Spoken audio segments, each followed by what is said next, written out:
Assalamualaikum warahmatullahi wabarakatuh. Saya Ilham Maulana Alfan dengan NIM 41825111004. Saya di sini ingin mempresentasikan konsep sistem basis data. Oke. Yang pertama, yaitu ada latar belakang dan definisi kunci. Mengapa basis data? Data telah menjadi aset utama dalam organisasi modern. Kita membutuhkan sistem yang efisiensi untuk mengelola data tersebut, mengatasi masalah sistem file tradisional atau redundansi data atau inkonsistensi, menjamin efisiensi, konsistensi, dan keamanan data. Definisi kunci basis data atau database itu kumpulan data terstruktur yang terintegrasi dan disimpan untuk melayani berbagai aplikasi. Sistem basis data atau database system gabungan dari basis data atau data itu sendiri seperti DBMS atau perangkat lunak, hardware, dan penggunanya. Peran DBMS di sini atau Database Management System itu menjadi perantara atau engine. Perangkat lunak seperti MySQL atau Oracle dan lain-lain yang menjadi jembatan antara pengguna dan data fisik. Pengguna tidak perlu tahu data disimpan di mana.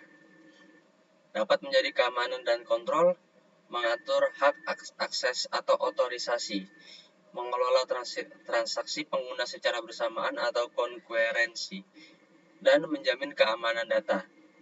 Dapat menjadi integritas dan konsistensi, memastikan data yang disimpan selalu akurat, valid, dan konsisten, mencegah duplikasi data yang tidak perlu redundansi. Oke, selanjutnya keunggulan DBMS versus sistem file. Mengatasi masalah sistem file ini, sistem file tradisional misal TXT atau XLSX memiliki masalah besar saat data bertambah kompleks.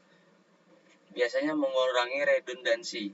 Data mahasiswa cukup disimpan sekali, tidak perlu ada salinan di file akademik, keuangan, dan perpustakaan. Jadi tuh dibuatnya tuh di sini hanya satu aja gitu loh. Dibuat satu file, jadi mau dibikin file lagi untuk file akademik, keuangan, dan ataupun nama perpustakaan itu nggak perlu ditambahin lagi ke situ karena udah jadi satu file gitu kan. Menghindari inkonsistensi juga saat data diubah atau misal alamat atau NIM atau identiknya dari mahasiswa tersebut, data tersebut otomatis terupdate untuk semua pengguna, tidak ada lagi versi data yang berbeda-beda. Maksud di sini itu adalah seperti kita mengubah di file nama NIM misal atau identik gitu kan, atau alamat. Jadi kita nggak perlu mengubah satu-satu dari atas ke bawah gitu. Jadi setelah kita satu buat, misal kita mau buat di bagian mau ubah kita di bagian alamat aja, nanti semua sistemnya itu sudah berubah gitu. Jadi kita nggak perlu di bagian keuangan, perpustakaan, ataupun di bagian akademik kita nggak perlu mengubah alamatnya lagi gitu loh, mengubah alamat si mahasiswa ini gitu kan. Untuk keamanan dan multi-user DBMS, lingkungan multi-user DBMS dirancang agar banyak pengguna dapat mengakses data secara bersamaan tanpa menimbulkan konflik atau biasa disebut concurrency control gitu. Kontrol akses atau keamanan, DBMS memungkinkan administrator atau DBA untuk menentukan siapa boleh melakukan apa atau biasa disebut otorisasi gitu kan. Dosen misal contoh, dosen boleh update nilai tapi tidak boleh select data keuangan. Contohnya misal karena dosen ini yang lebih sering berhadapan dengan mahasiswa gitu kan, ataupun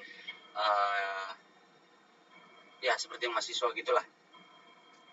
Dosen ini hanya mendapat otorisasi seperti yang tadi saya jelaskan, itu hanya mengupdate data mahasiswa tersebut, entah dia pindahan atau mahasiswa baru gitu kan. Itu dosen bisa mengupdate itu gitu kan, tapi nggak bisa mengselect. Maksud mengselect di sini atau itu biasa disebut mengubah gitu kan, mengubah tatanan yang sudah dibuat di DBA ini gitu kan. Makanya disebut kontrol akses atau keamanan gitu loh. Mahasiswa boleh select data nilai sendiri tapi tidak boleh update nilai. Mahasiswa itu ujian, setelah kita mendapatkan nilai dari dosen ataupun guru gitu kan, itu mahasiswa itu bisa melihat nilainya dia sendiri. Contoh, ada tabel ataupun tombol di situ kan. Mahasiswa ini hanya bisa mengklik gitu untuk melihat, tapi tidak bisa mengubah nilainya gitu.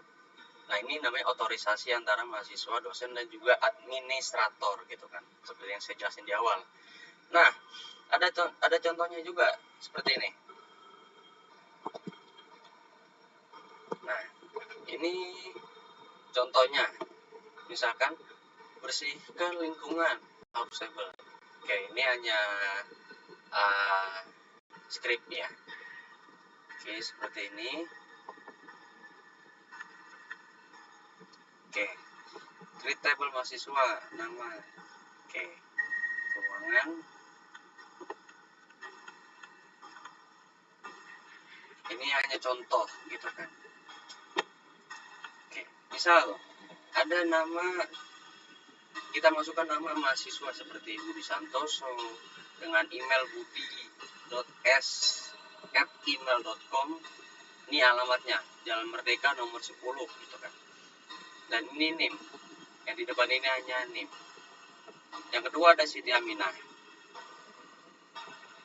Semesternya ini semester 5 dia. Joko Susanto semester 3, dan ini adalah alamat emailnya mereka. Oke. Di sini status pembayaran keuangan. Budi Santoso dia sudah lunas 3.500.000 pada tanggal 15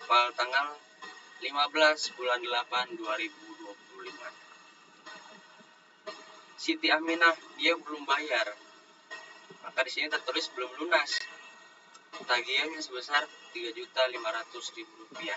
Karena di sini dia belum bayar, maka tanggal pembayarannya pun tidak ada, maka disebut nol gitu kan dalam bahasa pemrogramannya.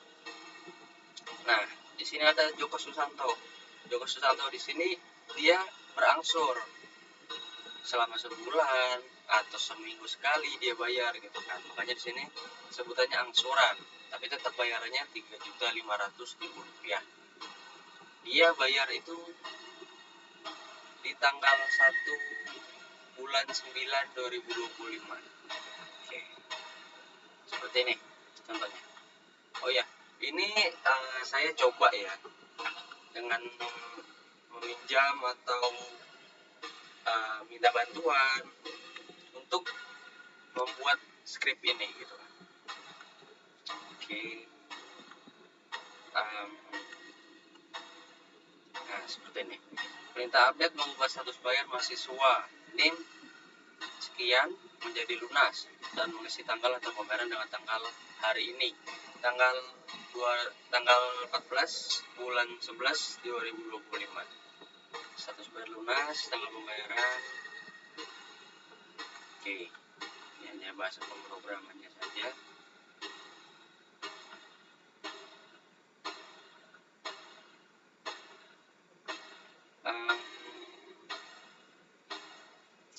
Oke, ini jika keuangan Joko Susanto dari tabel keuangan ini ngehapus datanya gitu kan. Data si Joko ini dihapus. Karena kenapa dihapus? Mungkin dia sudah keluar atau dia sudah bayar, makanya dari sebelum-sebelumnya itu dia sudah membayarkan gitu kan.